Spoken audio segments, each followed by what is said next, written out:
Se você crê, abra o seu coração, porque Deus quer tratar algo conosco esta noite. E Ele vai falar não de forma genérica, Ele vai falar na tua individualidade. Ele vai falar na tua necessidade, porque a minha necessidade é uma, a tua é outra, e Ele vai falar em acordo com a situação que você está vivendo, com a situação que eu estou vivendo. A palavra dele vai ser aplicada ao meu coração e ao teu coração. Irmãos, a surra aqui está feia. Abacuque parece que foi retirado da minha Bíblia. Perfeito. Não me darei por vencido. Olha ele aqui. Abacuque capítulo 2, no versículo 4. Eu quero ler apenas este pequeno trecho da palavra de Deus, aonde Deus tem algo para nós nesta noite. O versículo 4 diz assim: Eis o soberbo, sua alma não é reta nele, mas o justo viverá pela sua fé. Vamos ler todos juntos? Eis o soberbo, sua alma não é reta nele, mas o justo viverá pela sua fé. Deixa a sua Bíblia aberta, feche os seus olhos, vamos falar com Deus. Senhor, nós te exaltamos e bendizemos o teu nome, Pai. Nos alegramos, ó Deus, porque tu nos trouxeste à tua casa esta noite para ouvirmos a tua voz. Senhor, a expectativa que nós temos é de sermos, ó Deus, tocados pela tua palavra e de sermos transformados, ó Deus, pelo agir da tua presença sobre as nossas vidas, Pai.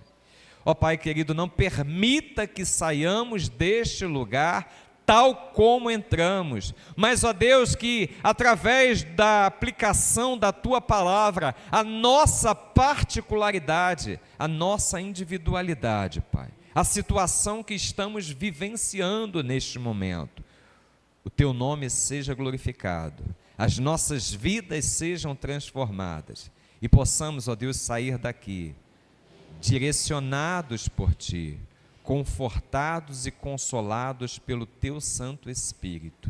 Oramos a ti, Senhor, em o nome de Jesus. Amém. E na autoridade do nome de Cristo Jesus, eu repreendo todo espírito roubador da palavra. Todo pensamento contrário caiam por terra em o nome de Jesus. O povo que aqui está é livre para ouvir, para compreender e para viver em conformidade com a santa e bendita palavra de Deus, em o nome de Jesus. Amém.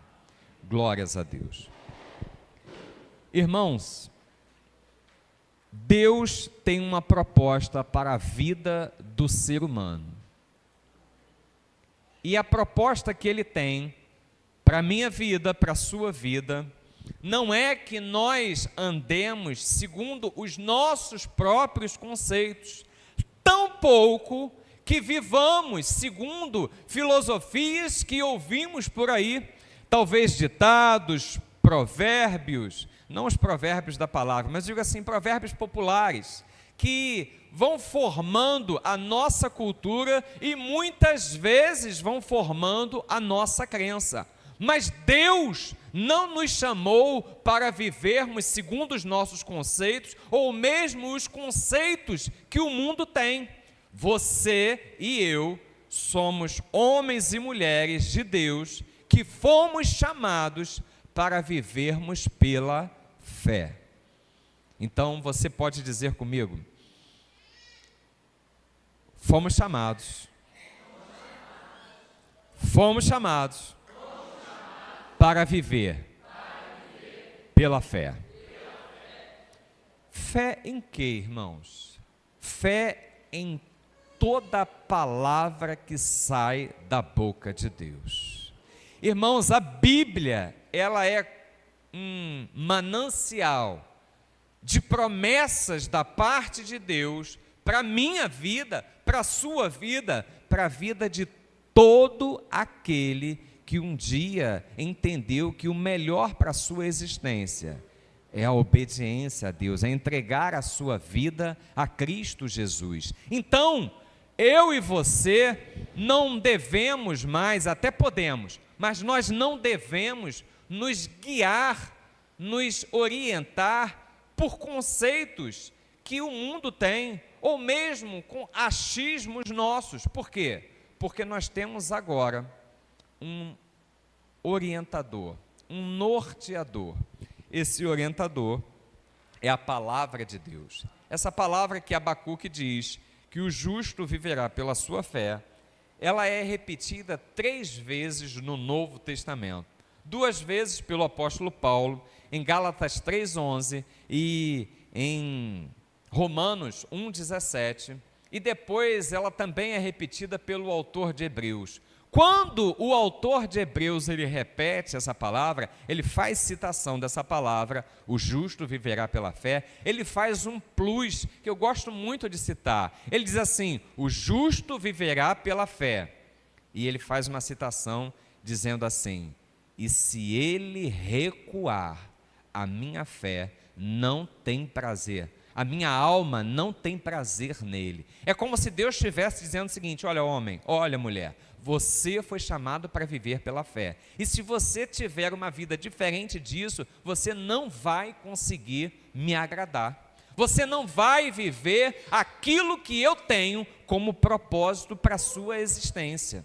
Então, a fé é aquilo que deve guiar, ser o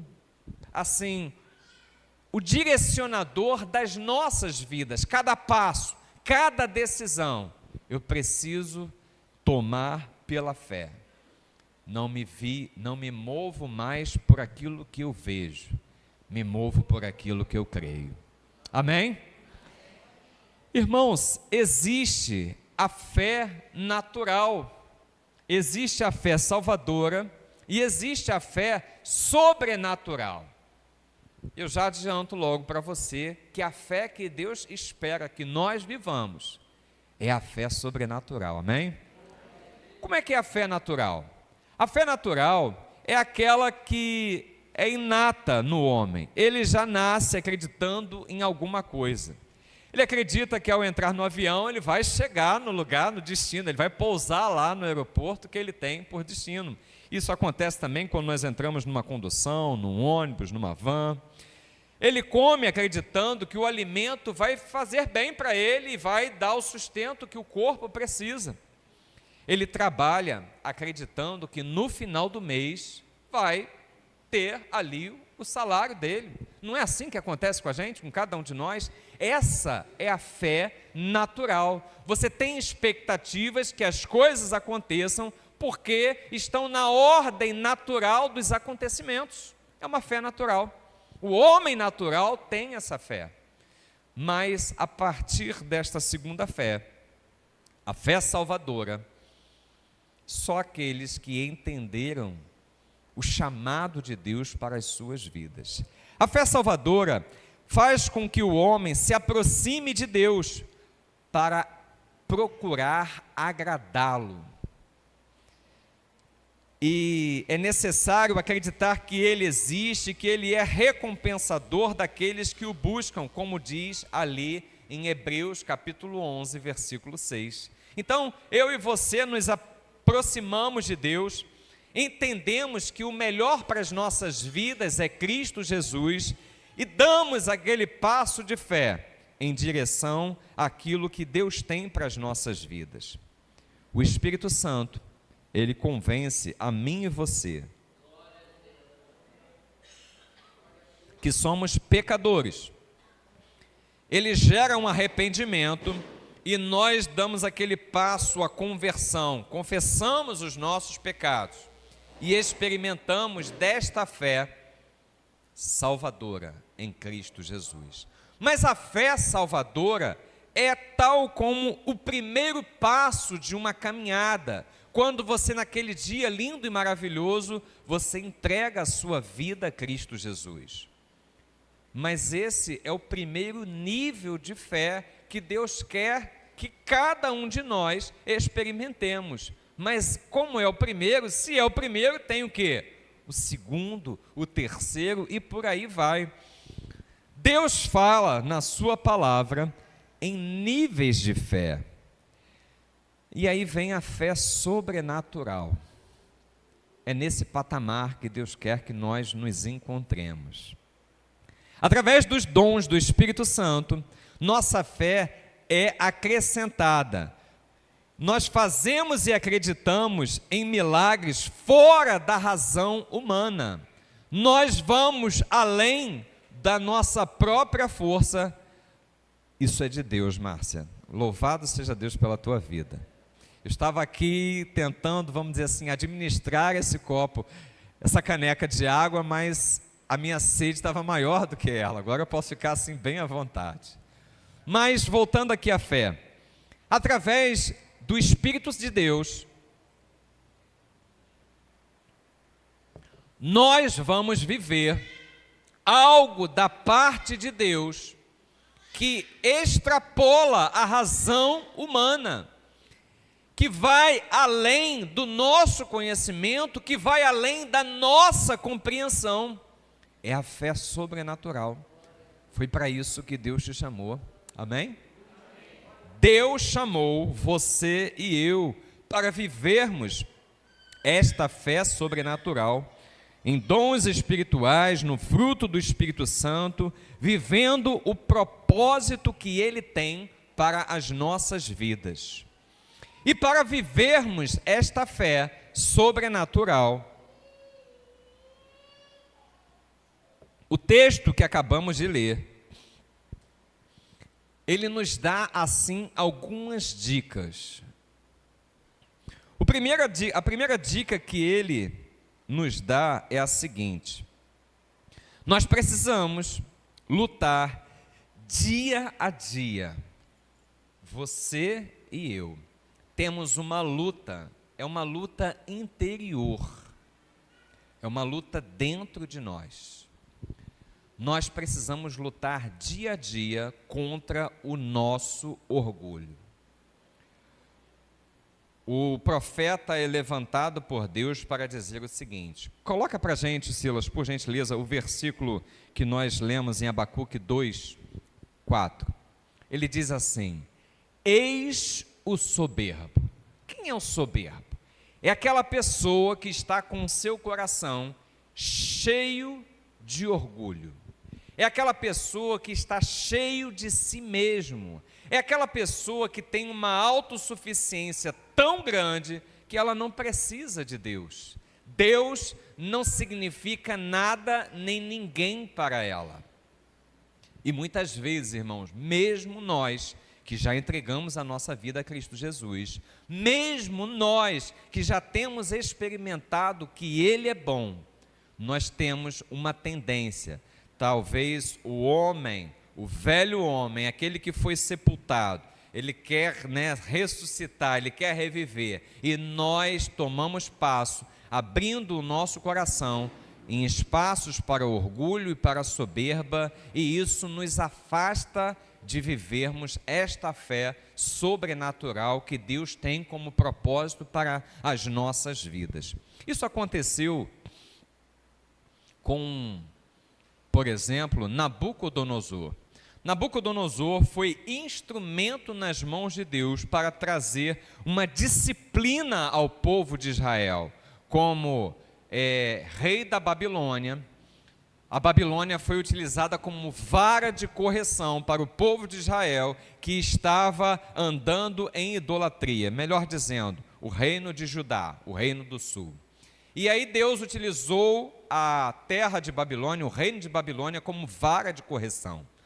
Mas mesmo sendo instrumento nas mãos de Deus, o rei de Babilônia, Nabucodonosor, ele coloca um orgulho no seu coração, porque Deus o colocou naquele lugar. mas ele não glorificou o nome de Deus. E ele enche o seu coração de orgulho, e ele olha para tudo aquilo que ele conquistou e diz assim consigo mesmo no seu coração: não é esta a grande Babilônia que eu conquistei? Irmãos, quando ele abriu o seu coração para toda aquela soberba, diz o texto bíblico que ele foi tirado de entre os seres humanos normais. E o rei foi acometido de uma loucura tal, de forma que ele ficou como um animal no campo, tomando chuva e sol nos lombos, até o momento em que ele deu a devida glória ao nome de Deus. Irmãos, o orgulho, ele tirou Nabucodonosor daquilo que Deus tinha como propósito para a vida dele. E ele só retornou quando ele conseguiu reconhecer a majestade, a glória, a honra ao nome de Deus. A realidade é que eu e você podemos ser cheios do Espírito Santo de Deus. O apóstolo Paulo, escrevendo aos Efésios, no capítulo 5, no versículo 18, ele diz assim: e não vos embriagueis com vinho, mas enchei-vos do Espírito Santo. É possível que você e eu, nós estejamos cheios do Espírito Santo. E para sermos homens e mulheres de fé, é necessário que isso aconteça. Mas para que você e eu estejamos cheios de algo que vem da parte de Deus, precisa haver um movimento contrário. Eu e você precisamos estar vazios de nós mesmos, para que Ele possa encher o nosso coração. Eu e você precisamos estar vazios dos nossos conceitos, das nossas verdades, dos nossos achismos. Eu lembro dos fariseus. Irmãos, os fariseus eram os religiosos da época de Cristo Jesus. Os principais da sinagoga, líderes de fariseus, os saduceus, os escribas, os sacerdotes, estas castas religiosas, viveram na época de Cristo Jesus. Eles viram da parte de Deus, na pessoa de Cristo Jesus, sinais e prodígios, mas eles não creram no unigênito Filho de Deus. E por que não creram? Porque eles estavam cheios de si mesmos, eles estavam cheios dos seus conceitos, eles estavam cheios das suas verdades. Irmãos, nós precisamos, tal como João, o Batista, entender o conceito de esvaziar-nos de nós mesmos. João foi aquele que, sendo abordado por seus discípulos, um dos discípulos de João chegou para João e falou assim: João, aquele a quem tu batizaste, os teus discípulos estão indo embora daqui e estão indo após ele. E João, ele fala assim uma palavra revestida de grande humildade. Ele diz assim: olha, a alegria do amigo do noivo é ver o casamento, é ver o noivo. E ele diz assim: importa que ele cresça e que eu diminua. Irmãos, que diminuamos nós, para que o Espírito Santo de Deus nos encha a cada dia, para que nós possamos ser estes homens e mulheres de fé. Irmãos, eu não vou conseguir ser um homem cheio do Espírito Santo se eu estiver agarrado nos meus conceitos. Há quem diga no meio do povo de Deus que, olha só, eu sou crente, mas eu não sou bobo, se mexer comigo, leva. Irmãos, isso não é de Deus, não é de Deus. Você, eu sinto muito em falar, mas você foi chamado para ser crente, e foi chamado para ser bobo, Porque o bobo para o mundo é sabedoria de Deus. O bobo para o mundo está sendo justificado pelo sangue derramado na cruz do Calvário. O bobo para o mundo está recebendo de Deus. Quando você anda em obediência para Deus, você realmente é bobo para o mundo. Mas você é um sábio de Deus. Você é alguém que vai se mover no sobrenatural de Deus. Você é alguém que está sendo preparado para viver níveis mais elevados da fé em Cristo Jesus. Você e eu fomos chamados para sermos crentes em Cristo Jesus. E fomos chamados para ser bobos para o mundo. Mas o poder de Deus vai se aperfeiçoando em nós, amém? Poder de Deus que se aperfeiçoa em nós, porque nós fomos chamados para sermos sustentados por Ele.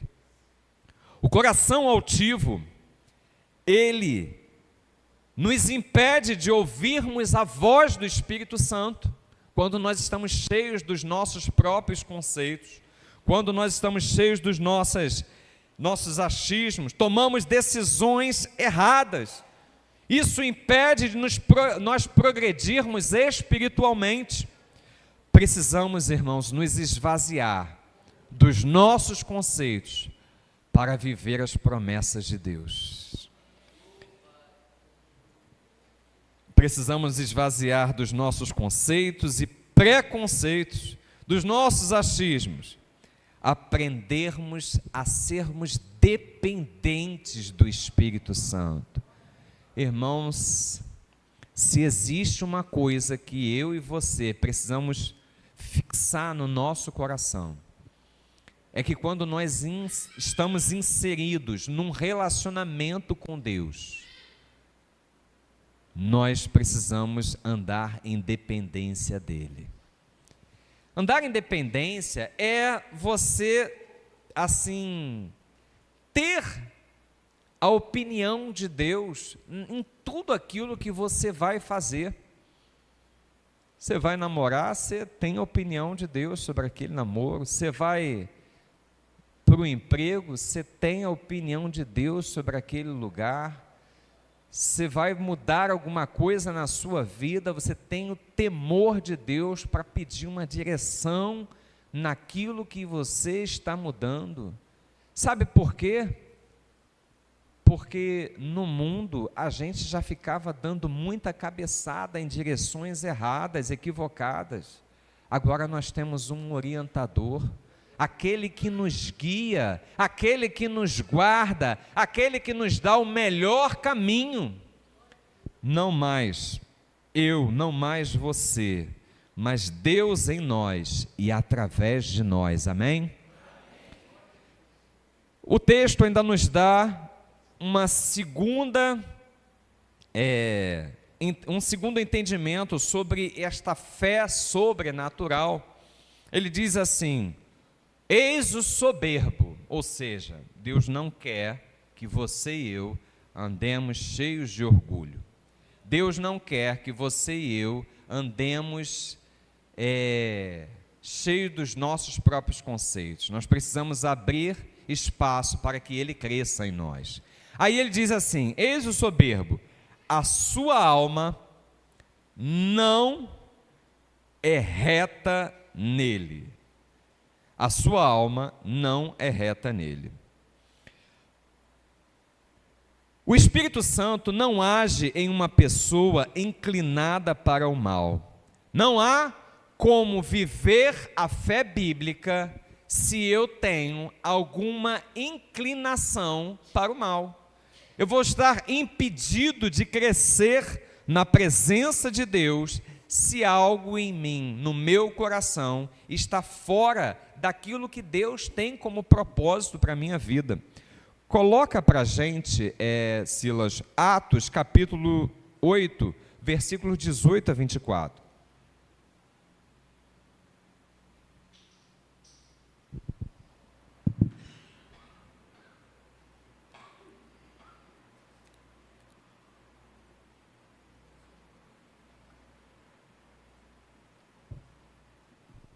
texto diz assim: vendo porém Simão que pelo fato de imporem os apóstolos as mãos era concedido o Espírito Santo, ofereceu-lhes dinheiro, propondo: concedei-me também a mim este poder, para que aquele sobre quem eu impuser as mãos receba o Espírito Santo. Pedro, porém, lhe respondeu: o teu dinheiro seja contigo para a perdição, pois julgastes adquirir por meio dele o dom de Deus. Não tens parte nem sorte neste ministério, porque o teu coração não é reto diante de Deus. Arrepende-te, pois, da tua maldade e roga ao Senhor, talvez te seja perdoado o intento do teu coração. Pois vejo que estás em fel de amargura e laço de iniquidade. Olha a resposta de Simão. Respondendo, porém, Simão lhes pediu: rogai vós por mim ao Senhor, para que nada do que disseste sobrevenha a mim. Irmão, Simão olhou os apóstolos orando pelo povo, e quando os apóstolos oravam, o Espírito Santo se manifestava sobre a vida das pessoas. Ele intentou adquirir aquele poder por dinheiro. E Pedro, deu essa palavra aí precisa para ele. Irmãos, a falta de retidão é quando nós oscilamos na nossa caminhada. Elias, o profeta que viveu no reino do norte de Israel, ele foi categórico quando ele deu uma chamada no povo. Ele falou assim: olha, povo de Israel, se o Senhor é Deus, servi ao Senhor. Mas se Baal é Deus, servi a Baal. Ele fala assim: até quando vocês vão ficar manquejando entre duas ideias? Servir a um único Deus. E aí ele faz aquela proposta de o povo erguerem dois altares, chamarem os profetas de Baal e de Azera, para que eles estivessem ali, clamando pelo seu Deus no altar, e ele, como único profeta de Deus, estaria clamando ali no outro altar. E aí o povo vê que só existia um Deus, porque o único que respondeu ao clamor foi quando Elias orou: Jeová derramou fogo do céu e consumiu o holocausto que estava naquele altar. Mas foi necessário uma chamada de Deus, através do profeta, para a vida do povo, para que entendessem o que era necessário não ficar oscilando entre duas ideias. Muitas vezes eu e você estamos oscilando em falta de retidão na presença de Deus, porque nós entregamos a nossa vida a Cristo Jesus, mas ainda estamos querendo ajudar a Deus, dando o nosso jeitinho, e agimos em algumas situações com desonestidade, fazendo declarações falsas, para tomarmos vantagem em alguma coisa, agimos com desonestidade, e irmãos, isso impede a bênção de Deus sobre as nossas vidas, isso impede de que nós venhamos a progredir espiritualmente. Que seja nosso falar sim, sim e não, não. O que passar disso é o quê? É de procedência maligna. Eu e você, ou entendemos que nós somos de Cristo, ou não vamos viver esta fé sobrenatural. Muitas vezes nós ficamos oscilando e perguntando: por que nós não vivemos ou não conseguimos enxergar os milagres que aconteciam na igreja primitiva, na igreja de hoje? Talvez porque a igreja esteja ainda oscilando entre duas ideias. Deus nos chamou para vivermos uma fé, e uma fé sobrenatural, amém? Mas muitos de nós ainda estamos oscilando entre uma ideia e outra. Queremos ajudar a Deus como se Ele não fosse o El Shaddai, o Todo-Poderoso. Queremos ajudar a Deus dando jeitinho, dando assim uma maquiagem, fazendo com que coisas utilizamos de subterfúgios quando na verdade somos nós que precisamos da ajuda de Deus. Deus não precisa da sua ajuda. Deus não precisa da nossa ajuda. É bem verdade que a vida cristã, a caminhada cristã, nós precisamos fazer a nossa parte. Mas a nossa parte é andarmos em total obediência à sua palavra. Se somos servos de Deus, vamos obedecer inteiramente a palavra de Deus. Se somos chamados por Deus, nós vamos estar retos, sem nos desviarmos nem para a direita e nem para a esquerda, mas andando reto no caminho para o qual Ele nos chamou. Deus, Ele quer ser o único Deus da nossa vida, amém? Único. Ouve, pois, Israel, o Senhor teu Deus é único. Ele quer ser o único Deus da nossa vida.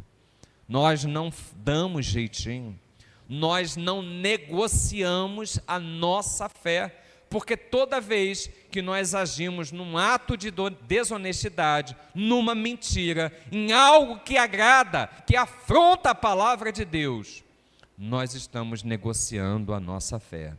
Nós estamos dizendo que não confiamos tanto assim em Deus. Irmãos, e se nós não confiamos, nós não vamos viver aquilo que Deus quer que nós vivamos. Se nós não confiamos, Deus não vai agir de forma sobrenatural na nossa vida. Nós vamos viver aquela vida mediana, aquela vida, para não falar, medíocre, aonde nada acontece. Provai e vede que o Senhor é bom.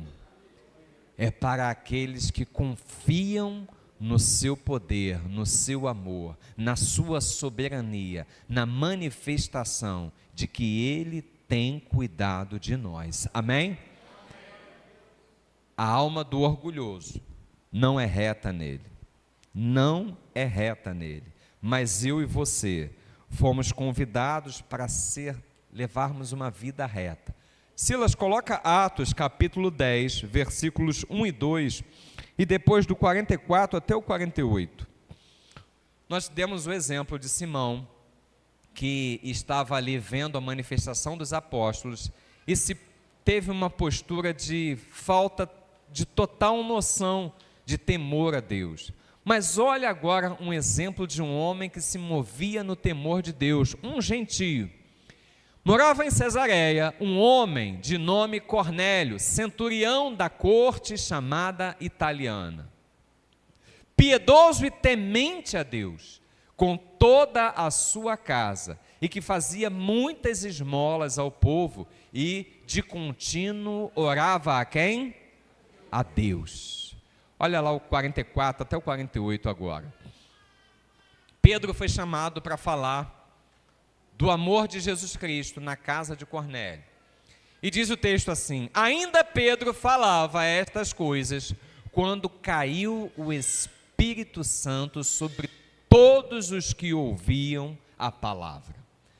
E os fiéis que eram da circuncisão, que vieram com Pedro, admiraram-se, porque também sobre os gentios foi derramado o dom do Espírito Santo.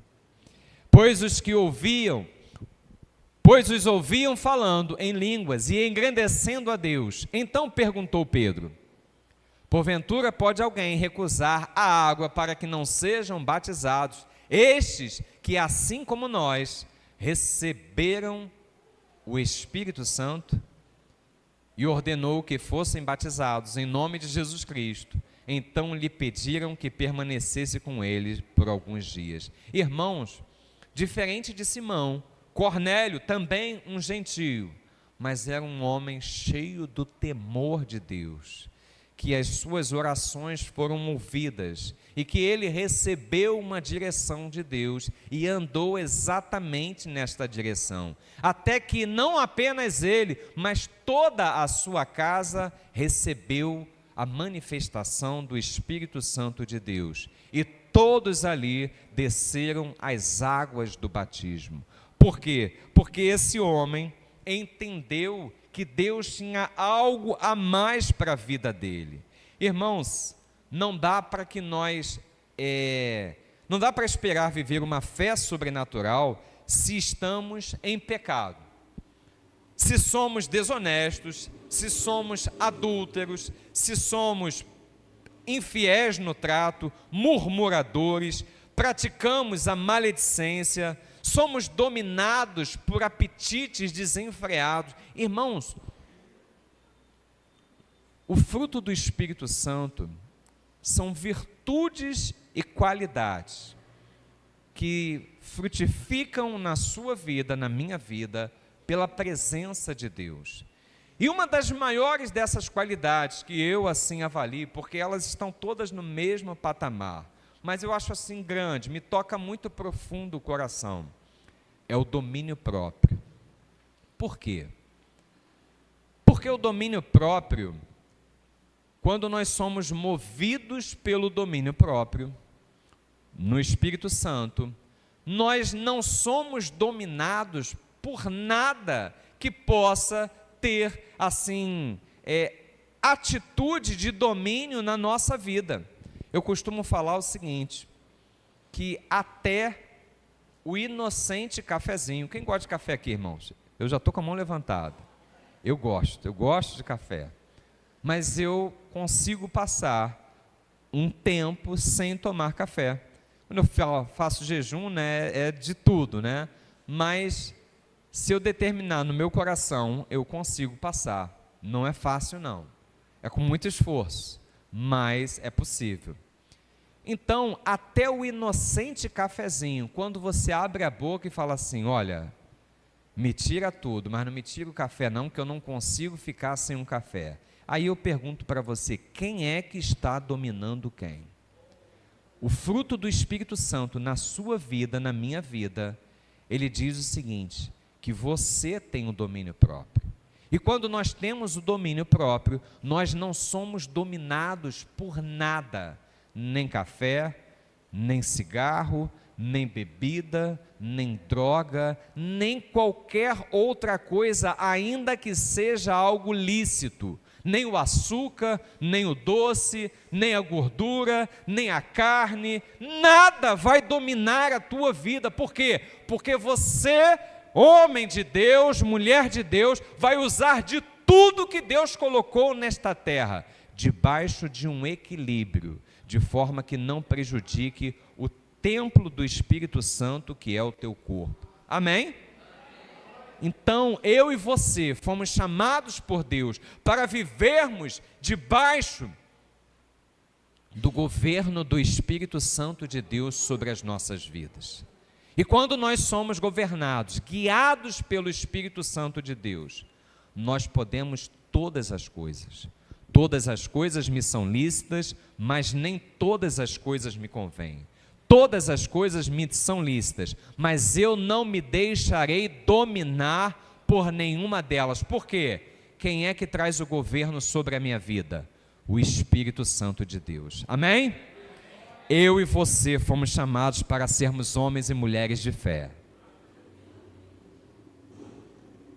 Guiados pelo Espírito Santo de Deus. Não somos mais dominados por apetites desenfreados. Ele é quem exerce o governo, a liderança, a direção sobre as nossas vidas. Amém? Por último, irmãos, ele fala assim, no versículo base que nós utilizamos: eis o soberbo,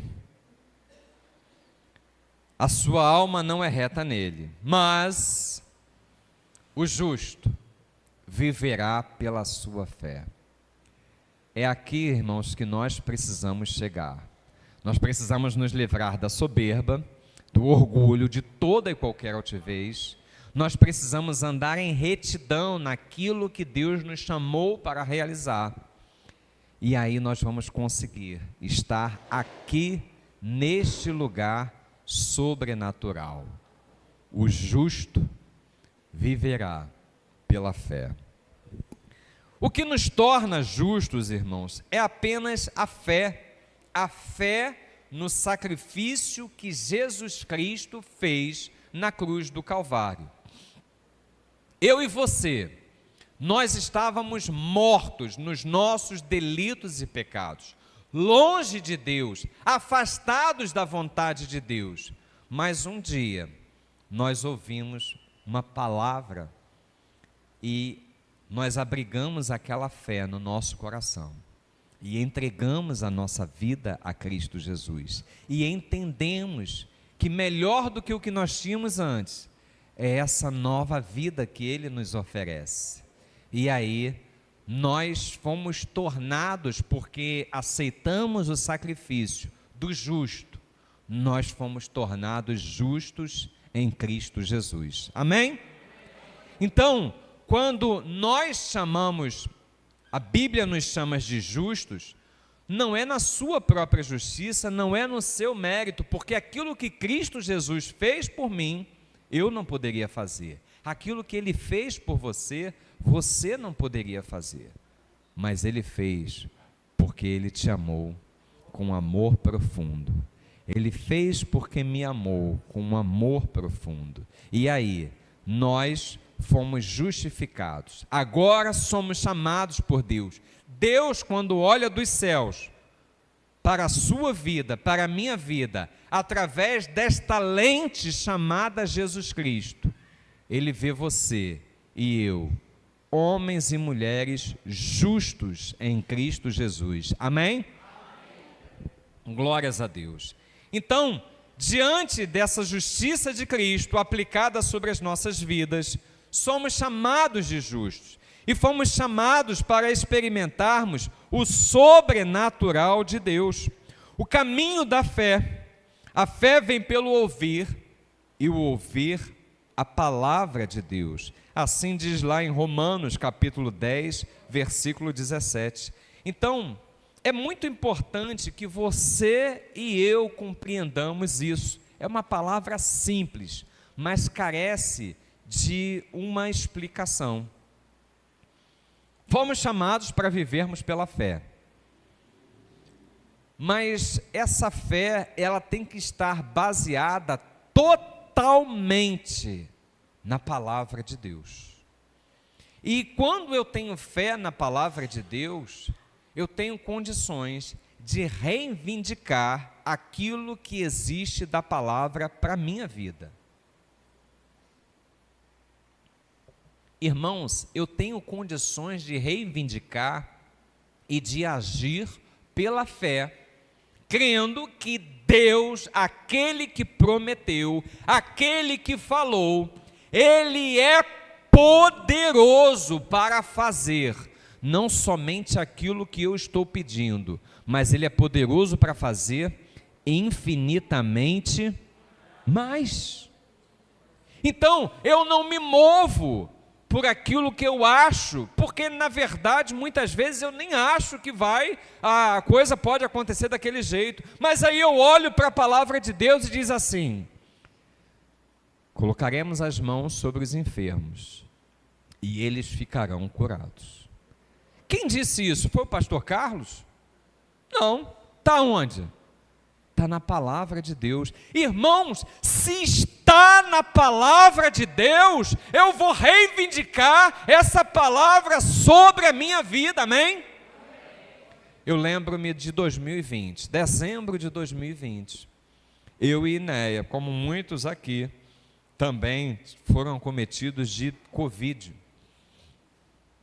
Irmãos, teve um tempo naquela experiência que o negócio ficou apertado para a gente. Inéia chegou a ser internada há uns 3 dias, não é isso, né? Uns 3 dias. E foi um tempo assim de dificuldade. Mas eu lembro que nessa ocasião, a gente estava assim com dificuldade, porque a enfermidade, ela dava dificuldade para você respirar, não tinha posição. Mas eu lembro de eu e Inéia, na varanda da nossa casa, caminhando e declarando a palavra de Deus, as promessas da palavra de Deus sobre as nossas vidas. Senhor, eu creio que Tu és o Jeová Rafá, o Deus que nos cura. Eu creio que Jesus Cristo levou sobre si todas as nossas enfermidades. Eu creio no Deus que cura hoje, não apenas ontem. Eu creio que todas essas promessas são para nós. Quando a gente fala que a fé vem pela palavra, vem pelo ouvir, e o ouvir a palavra de Deus, nós temos que estar ligado em todas as promessas que Ele tem para nós. Você imagina aquela mulher do fluxo de sangue. Alguém aqui já viu é a 4ª temporada que tem a passagem da mulher do fluxo de sangue, do The Chosen? É a 4ª, né? Irmãos, quem não viu ainda, vale a pena. Está muito boa essa passagem. É a 3ª? É a 3ª temporada. A 3ª temporada tem a passagem da mulher do fluxo de sangue. A história é assim, linda. Mas aquela mulher, vamos voltar aqui para o texto bíblico, ela ouviu falar que Jesus estava passando, e ela já tinha ouvido falar que o mestre de Nazaré fazia milagres e curas, e ela abrigou aquela palavra no coração dela, e ela por ser, está com um fluxo no seu corpo, pela lei, ela não podia tocar em ninguém, porque se ela tocasse em alguém, aquela pessoa tornar-se-ia imundo, em conformidade com a lei que eles viviam. E ela colocou no seu coração: olha, eu não vou tocar nele, eu não vou nem falar com ele, mas se eu tão somente tocar nas suas vestes, eu vou ser curada. Irmãos, a fé daquela mulher foi algo assim lindo e maravilhoso. Qual é a tua fé? O que você está crendo? Aquela mulher creu que num mover, de um toque, apenas nas roupas, nas vestes do Senhor, ela seria curada. Mas e o que falar daquele homem, daquele centurião romano, que uma das versões, um dos evangelhos diz assim: ele não ousou ir ao encontro de Jesus, porque não se achava digno de estar na presença de Jesus. Ele mandou um dos seus conservos, e o conservo falou assim: olha, meu senhor falou que se o senhor disser, enviar apenas uma palavra, o servo dele ficará curado. Irmãos, a fé desse homem é algo que foi elogiada por Cristo Jesus. Jesus olha para os seus discípulos e fala assim: olha, nem em Israel eu vi fé como esta. Como anda a tua fé, meu irmão? Como anda a nossa fé? Em que nós temos crido? Será que o Deus que nós temos cridos é o Deus dos impossíveis? Ou será que ele está limitado? Ou será que ele tem alguma impossibilidade? Você e eu fomos chamados para vivermos esta fé sobrenatural, e toda a nossa fé se baseia na palavra de Deus. Silas, coloca para a gente Josué capítulo 1, versículos 7 e 8.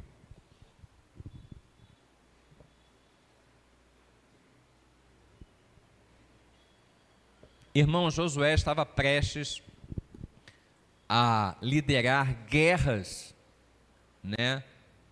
conduzindo o povo de Israel em guerras. Tinha acabado de receber o cajado da liderança, Moisés estava morto, e Deus fala com ele, e a orientação que Deus passa para Josué, olha só: tão somente ser forte e muito corajoso, para teres o cuidado de fazer segundo toda a lei que meu servo Moisés te ordenou.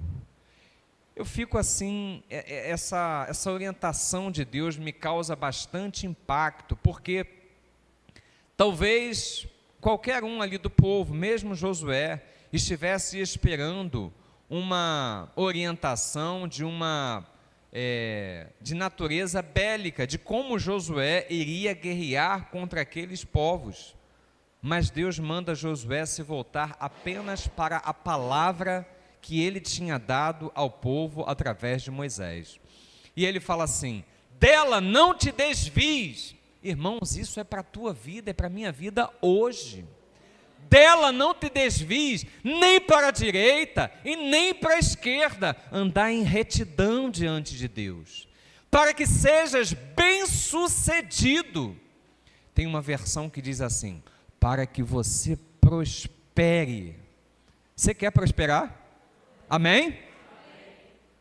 Tem uma dica para você: não se desvia nem para a direita e nem para a esquerda, anda no caminho, por onde quer que andares. Olha o que diz o versículo 8: não cesses de falar do livro da lei, antes medita nele dia e noite, para que tenhas cuidado de fazer segundo tudo quanto nele está escrito. Então farás prosperar o teu caminho e serás bem-sucedido. Irmãos, eu não sei você, mas quando eu leio essa passagem, eu fico aleluiado. Isso me enche o coração de fé, porque não é na minha justiça, mas é na justiça de Deus. Não é nas minhas atitudes, mas é na promessa que Ele tem sobre a minha vida, sobre a tua vida. Não vamos viver, irmãos, a fé sobrenatural enquanto não dermos o valor necessário à palavra de Deus. Ela tem que estar abrigada no nosso coração. Nós precisamos investir tempo em meditação na palavra de Deus. Nós precisamos acordar com um versículo, ecoando na nossa mente. E quando formos dormir, precisamos ter as promessas de Deus na nossa mente. Nós nos movemos por essa palavra. Precisamos ter a palavra na nossa boca e meditar. Quando as pessoas chegarem para a gente e nós falarmos da palavra de Deus, e alguém chegar e falar assim: mas não dá para conversar contigo, porque tudo você só fala desse Deus. Irmãos, no teu íntimo, ou então bem alto mesmo, dá um glória a Deus, glórias a Deus, porque eu estou realmente vivendo aquilo que Deus me chamou para viver. Porque, como disse Paulo, o apóstolo, o jovem pastor Timóteo, fale a tempo e fora de tempo desta palavra, medita nela de dia e de noite. Por quê? Porque a promessa é que nós vamos ter prosperidade em Deus. Você recebe isso? Glórias a Deus. Precisamos ter a palavra na nossa boca, meditar nela. Teremos o cuidado, como resultado, a prosperidade e seremos bem-sucedidos. Concluindo, irmãos, Deus, Ele nos chama para vivermos níveis de fé mais elevados do que aquele que nós vivemos hoje. Você aceita esse desafio? Deus nos chama para vivermos níveis de fé mais elevados do que o que você vive hoje. Eu pergunto novamente: você aceita esse desafio? O pai do endemoniado de Gadara, coloca para a gente, Silas, Marcos 9, versículo 20 a 27. Jesus está ali vivendo aquela experiência da transfiguração, e aí ele vê, Moisés, Elias, Pedro fica ali, abismado diante daquilo que vê, fala assim: Senhor, parece que Pedro não tinha o que falar ali, vamos fazer uma tenda ali, uma para tu, uma para ti, uma para Moisés, outra para Elias, E aí daí a pouco aquela visão se esvai, eles descem do monte. Quando eles descem do monte, está um rebuliço ali embaixo, e está um alvoroço. Por quê? Porque um menino que era sofrivelmente endemoniado, ele era arrebatado de um lugar para o outro, da água para o fogo, e o diabo querendo acabar com a vida desse rapaz. E o pai do menino roga aos discípulos, mas os discípulos não conseguem expulsar esse demônio da vida desse rapaz. E aí o texto diz que levaram até Cristo Jesus, ele acabara de descer do monte da transfiguração.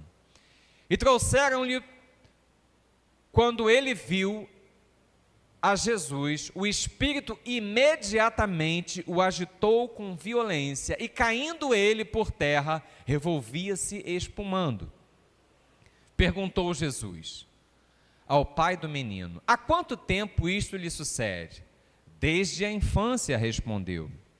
E muitas vezes o tenho lançado no fogo e na água para o matar. Irmãos, olha o clamor de um pai desesperado.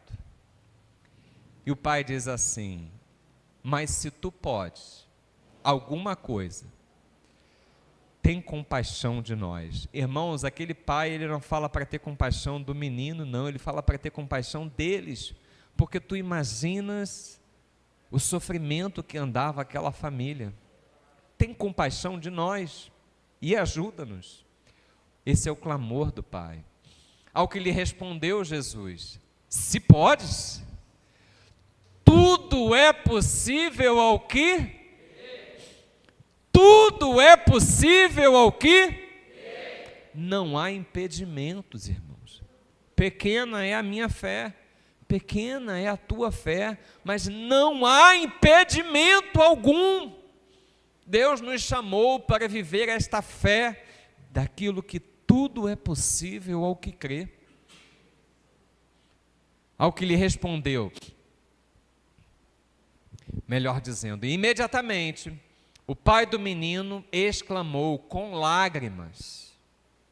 Que desespero andava aquele pai. Eu creio. E aí ele diz assim, irmãos, imagina, imediatamente vindo assim, ele fala assim, eu creio, mas imediatamente vem assim uma dúvida no seu coração. E aí ele imediatamente emenda, ajuda-me na minha falta de fé. Irmãos, aquele homem pede misericórdia. Vendo Jesus que a multidão concorria, repreendeu o espírito imundo, dizendo-lhe: espírito mudo e surdo, eu te ordeno, sai deste jovem e nunca mais tornes a ele. E ele, clamando e agitando muito, saiu, deixando-o como se estivesse morto, a ponto de muitos dizerem: morreu. Mas Jesus, tomando-o pela mão, o ergueu, e ele se levantou. Talvez, irmãos, nós estejamos no patamar desse pai. Estamos dizendo assim, eu creio, mas lá no nosso íntimo nós estamos dizendo: Senhor, acrescenta-nos a fé, aumenta-nos a fé. Talvez nós estejamos querendo viver aquela fé tamanha do centurião romano, que disse: olha, se tu podes, melhor dizendo, basta uma palavra tua, e o meu servo ficará curado. Irmãos, mas dentre esses exemplos de fé, existe um que toca assim muito profundamente o meu coração. É aquela palavra da mulher cananeia, em Mateus capítulo 15, versículo 28. Jesus se retira para as terras de Sidom, e lá vem uma mulher acompanhando o grupo dos discípulos e Jesus, e clamando a ele: Senhor, tem misericórdia de mim. E ela vem clamando, e Jesus não dá atenção.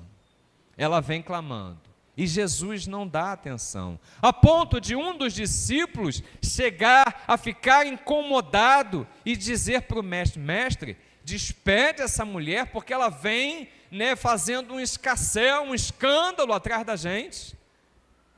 E aí Jesus diz para aquele homem, para aquele discípulo: olha, eu não fui enviado senão para as ovelhas perdidas da casa de Israel. E a mulher chega diante de Jesus e clama, e Jesus dirige uma palavra. Irmãos, aquela palavra, eu não sei se eu receberia bem, não. Jesus diz para aquela mulher que ele veio para os filhos. E ele chamava os povo de Israel dos filhos de Deus. E ele fala assim: e não é bom dar o pão dos filhos aos cachorrinhos. Ou seja, tratou, dos gentios como coisa qualquer. Talvez eu e você não recebesse bem aquela palavra. Eu tenho uma dificuldade, uma sensibilidade muito grande, e Deus tem trabalhado nisso, muito sensível. Talvez você esteja também nessa condição. Mas aquela mulher surpreendeu o Rei dos Reis, o Mestre dos Mestres, quando ela disse: Senhor, até os cachorrinhos comem das migalhas que caem da mesa dos seus senhores. Irmãos, a palavra de Cristo Jesus, diante da argumentação daquela mulher, foi dizer: ó mulher, grande é a tua fé, vai e seja feito como tu rogaste, como tu queres. E diz o texto bíblico que naquela mesma hora, a filha daquela mulher ficou curada. Irmãos, eu queria ser esse homem a despertar surpresa no mestre e que ele dissesse para mim: ó Carlos, grande é a tua fé.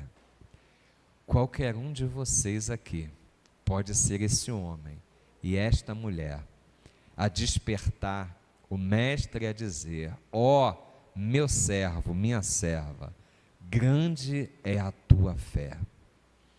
Eu e você, irmãos, fomos chamados por Deus para viver esta fé sobrenatural.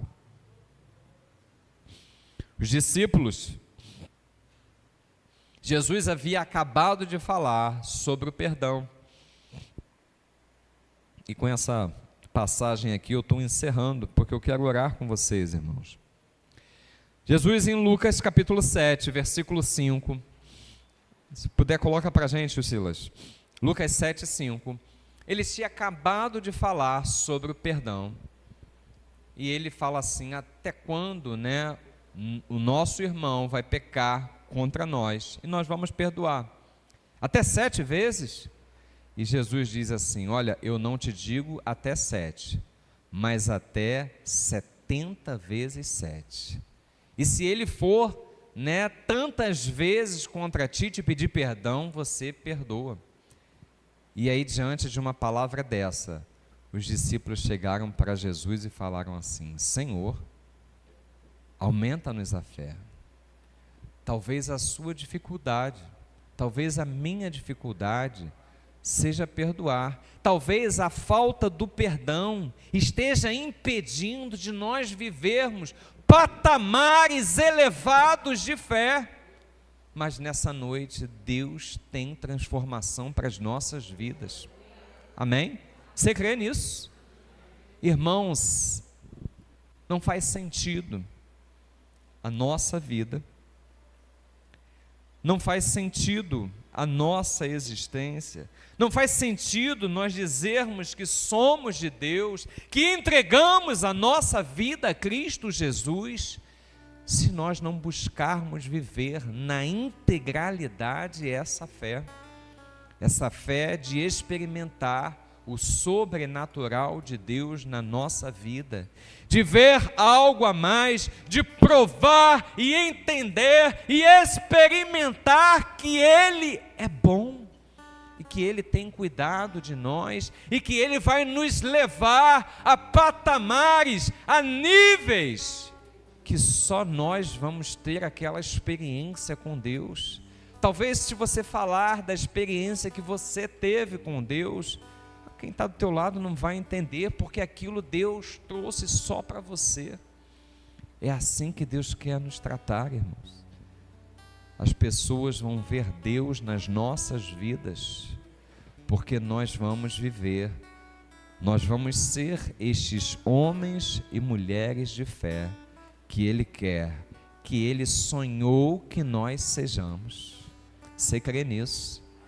Fica de pé.